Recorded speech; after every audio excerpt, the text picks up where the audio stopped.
한동안 제주도 부근까지 북상했던 장마전선이 다시 남쪽으로 밀려 내려갔습니다.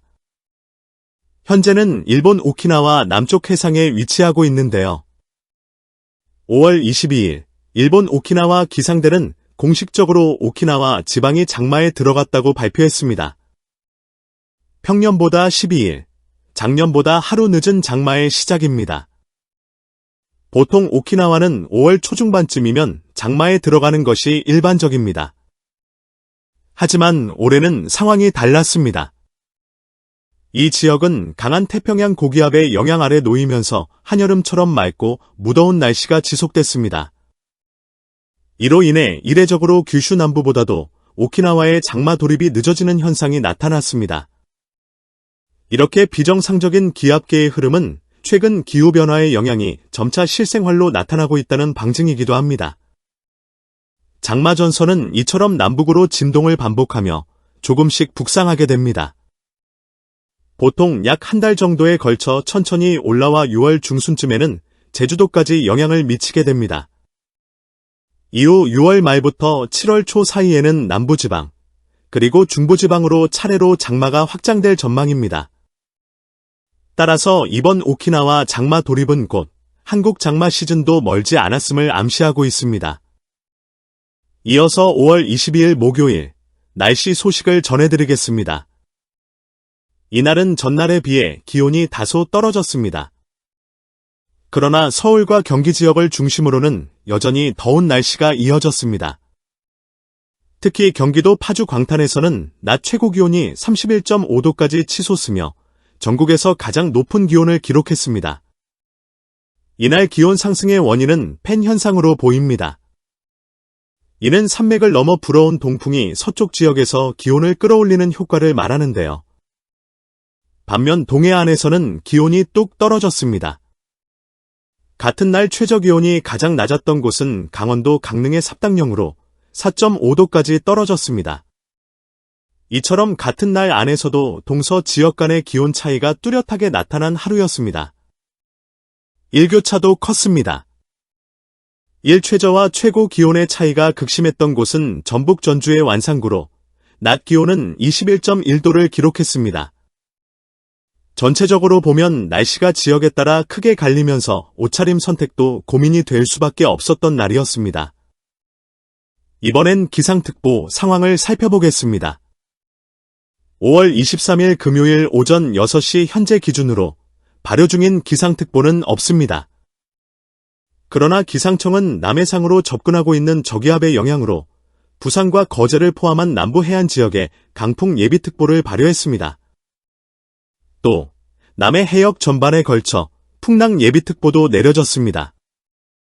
즉, 남쪽 해상부터 점차 날씨가 거칠어지고 있다는 신호입니다. 같은 날 정오 5월 23일 12시 기준으로는 중국 상하이 부근에 저기압 중심이 위치하고 있습니다. 이 저기압은 바로 장마전선 상에서 발생한 것입니다. 정체전선, 즉 장마전선은 남쪽의 따뜻하고 습한 공기와 북쪽의 차고 건조한 공기가 힘의 균형을 이룰 때 형성됩니다. 하지만 이 균형이 깨져 한쪽이 더 강해지면 정체전선은 해소되고 대신 온난전선과 한랭전선으로 재구성됩니다. 이 전선들 사이에 저기압이 생기는 것이죠. 이 저기압은 현재 우리나라 쪽으로 점차 다가오고 있습니다. 하루 뒤인 5월 24일 토요일 낮 12시, 저기압 중심은 일본 규슈 부근까지 접근하게 됩니다. 이에 따라 유럽 중기예보센터인 이큼WF는 제주도와 남해안 일대에 비가 내릴 것으로 예보하고 있습니다. 중부지방 역시 일부 지역에는 비구름이 끼는 등 흐린 날씨가 예상됩니다. 많은 분들이 느끼시는 주말 비 징크스, 이번에도 이어질 가능성이 높습니다. 당초 이번 주말은 날씨가 비교적 막을 것으로 보였지만 다시 저기압의 영향으로 특히 남부지방은 비가 내릴 가능성이 높아졌습니다. 저기압이 지나갈 때는 바람도 거세집니다. 통과 전에는 남쪽에서 따뜻하고 습한 남풍이 불어오며 후텁지근한 날씨가 이어집니다. 이후 저기압이 지나간 뒤에는 북쪽에서 차고 건조한 공기가 유입되면서 북풍이 불고 기온은 떨어지게 됩니다. 실제 부산 부근의 기상 관측을 보면 초속 17m에 달하는 강풍이 관측되고 있습니다. 특히 남해 해상은 파도도 높아지며 조업 및 항해 활동에 주의가 필요합니다. 부산에는 강풍주의보, 남해역에는 풍랑주의보가 예비특보로 발효된 상태입니다. 마지막으로 미국의 제프스 모델과 독일의 아이컨 모델 예측도 함께 확인해 보았습니다. 두 모델 모두 저기압의 위치와 이동 경로에 거의 일치하는 예측을 보이고 있으며 제주도와 남해안 중심의 강수 가능성을 높게 보고 있습니다. 다가오는 주말, 지역에 따라 비와 강풍이 예상됩니다. 외출이나 야외 활동 계획이 있으시다면 최신 기상 정보를 수시로 확인하시고 대비하시는 것이 좋겠습니다. 저기압의 이동 경로나 통과 시각, 심지어 아주 미세한 위치 차이만으로도 강수의 지역, 강수량, 심지어 강수의 강도까지 크게 달라질 수 있습니다. 이러한 미묘한 차이는 실제로 예보의 정확성에 큰 영향을 주기 때문에 수치 예보 모델들이 어디까지 일치하고 있는지를 살펴보는 것이 매우 중요합니다. 이 시점에서 보면 세계 주요 기상 모델들이 공통적으로 5월 24일 토요일 오전 중에 저기압이 제주도 남쪽 해역을 통과할 것으로 예측하고 있습니다. 이는 예보의 일관성이 높아졌다는 뜻으로 예보 신뢰도 역시 향상되었음을 보여줍니다. 하지만 아직 강수 구역에 있어서는 다소 차이를 보이고 있습니다. 예보 시점이 하루 전인 만큼 모델 간의 편차는 여전히 존재하며 국지적인 변동 가능성을 배제할 수는 없습니다. 실제로 같은 저기압이라도 북쪽으로 50km만 치우쳐도 중부지방이 영향을 받을 수 있고 반대로 남쪽으로 치우치면 비는 제주도나 남해안에만 머물 수도 있습니다. 5월 25일, 일요일로 넘어갑니다. 우리나라에 한 차례 비를 뿌리며 영향을 줬던 저기압은 점차 발달을 거듭한 끝에 일본 동북부 지방 쪽으로 빠르게 이동했습니다. 저기압이 물러간 자리, 즉 한반도의 서쪽에는 고기압이 자리 잡고 있는데요. 이로 인해 일시적으로 서쪽은 고기압, 동쪽은 저기압이 배치된 마치 겨울철에서나 볼 수 있는 서고동적 형태의 기압 배열이 형성되었습니다. 이러한 배치가 만들어지면 일반적으로 북서풍 계열의 차고 건조한 공기가 한반도로 유입됩니다.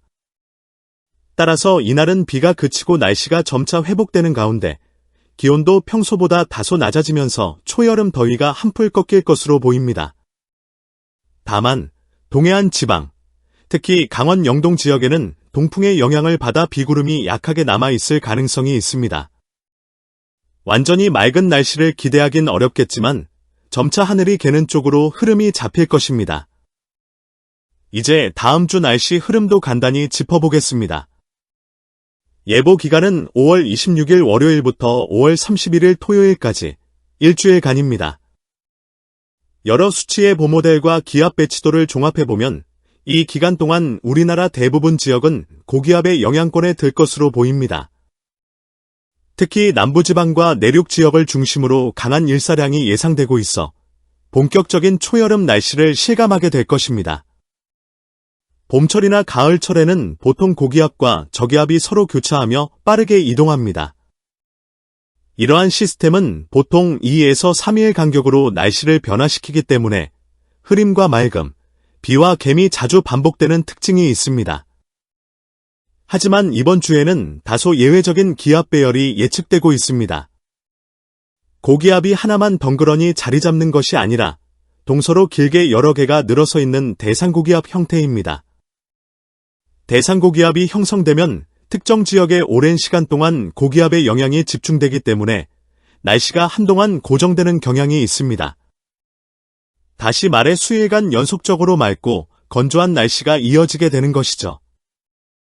이번 주의 경우 대상고기압이 지속되면서 토요일인 5월 31일까지도 맑은 하늘이 이어질 가능성이 높습니다. 평소 주말마다 비가 내린다는 주말비 징크스도 이번에는 비켜갈 수 있을 것으로 기대됩니다. 하지만 고기압이 덮고 있다고 해서 반드시 비가 오지 않는다는 법은 없습니다.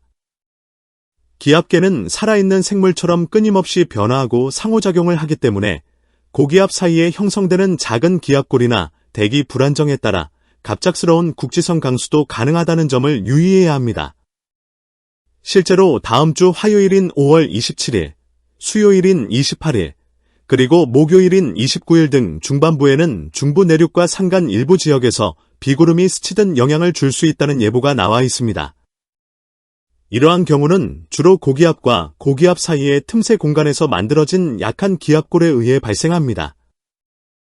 또는 낮 동안 강한 햇빛이 지면을 달구면서 지표면의 공기가 상승하고 이로 인해 대류운, 즉 저군이나 정난운이 발달하면서 오후 한때 소나기가 내리는 방식이 될 수 있습니다.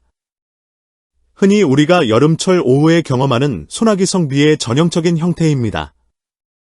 이처럼 비는 꼭 장마전선이나 저기압이 있어야만 내리는 것이 아니라 다양한 대기 구조 속에서도 나타날 수 있습니다. 다시 말해 고기압권 내에서도 비가 내릴 수 있다는 점을 이해하신다면 예보의 유동성을 더욱 잘 받아들이실 수 있을 것입니다. 결론적으로 다음 주는 전반적으로 맑고 따뜻한 날씨가 예상되며 나들이나 야외 활동 계획을 세우기에 좋은 한 주가 될 것으로 보입니다. 다만 중반부 소나기 가능성은 염두에 두시고 최신 기상 정보를 자주 확인하신다면 더욱 안전하고 쾌적한 일주일을 보내실 수 있을 것입니다.